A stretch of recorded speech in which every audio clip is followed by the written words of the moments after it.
બોલ મારી અંબે જય જય અંબે, બોલ મારી અંબે જય જય અંબે। નમસ્કાર મિત્રો, હવે ગણતરીના દિવસોમાં ભાદરવી પૂનમના મેળાની શરૂઆત થઈ જશે અને લાખોની સંખ્યામાં ભક્તો મા અંબાના દર્શન કરવા માટે જતા હોય છે। આ મેળાના દિવસોમાં અંબાજીમાં એટલું બધું ટ્રાફિક હોય છે કે આપણે આપણું વાહન છે ગબ્બર પર્વત સુધી લઈ જઈ શકતા નથી। આ સમયે તમને અહીંયા દર 30 મિનિટે ગુજરાત સરકારની જીએસઆરટીસીની મિની બસ મળી જશે, જેમાં બેસીને તમે મંદિરથી ગબ્બર પર્વત સુધી માત્ર 10 થી 15 મિનિટમાં આસાનીથી પહોંચી શકો છો। મિત્રો, અંબાજી મંદિરથી ગબ્બર પર્વત વચ્ચેનો જે રસ્તો છે ને એ ખૂબ જ એડવેન્ચરથી ભરેલો છે, જ્યાં તમને કુદરતી વાતાવરણની વચ્ચે લીલાછમ વૃક્ષ, વળાંકવાળા રસ્તાઓ અને લીલીછમ હરિયાળી જોવા મળવાની છે। મિત્રો, તમે જ્યારે ભાદરવી પૂનમના મેળાના દિવસોમાં આવશો ને ત્યારે તમને આવી રીતના પુષ્કળ પ્રમાણમાં ભક્તો માતાજીના દર્શન કરવા માટે જતા જોવા મળવાના છે। બંને બાજુ તમે જોઈ શકો છો પબ્લિક જઈ રહી છે, ઘણા બધા ભક્તો માતાજીના દર્શન કરીને આવી રહ્યા છે, ઘણા બધા ભક્તો માતાજીના દર્શન કરવા માટે જઈ રહ્યા છે। આ મિની બસમાં ટિકિટ દરની વાત કરું તો પર વ્યક્તિ દીઠ 20 રૂપિયા તમારે ચૂકવવા પડશે। તો હવે એન્જોય કરીએ મંદિરથી ગબ્બર પર્વત સુધી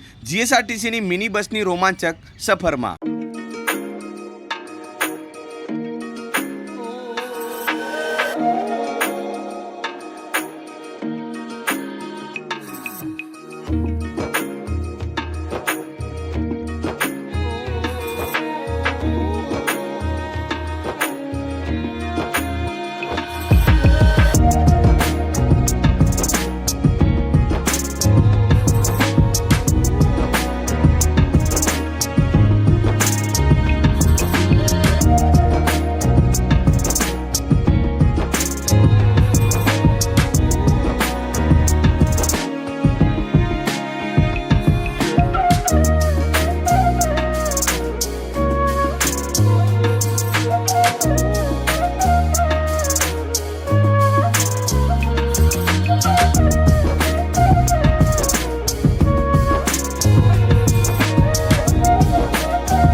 મિત્રો આશા રાખું છું કે તમને આ માહિતી પસંદ આવી હશે. પસંદ આવી તો વિડીયોને લાઇક કરો, શેર કરો અને કોમેન્ટમાં જય અંબે લખવાનું ભૂલશો નહીં. અને બીજા આવા વિડીયો જોવા માટે આપણી આ યુટ્યુબ ચેનલને સબસ્ક્રાઇબ કરવાનું પણ ભૂલશો નહીં.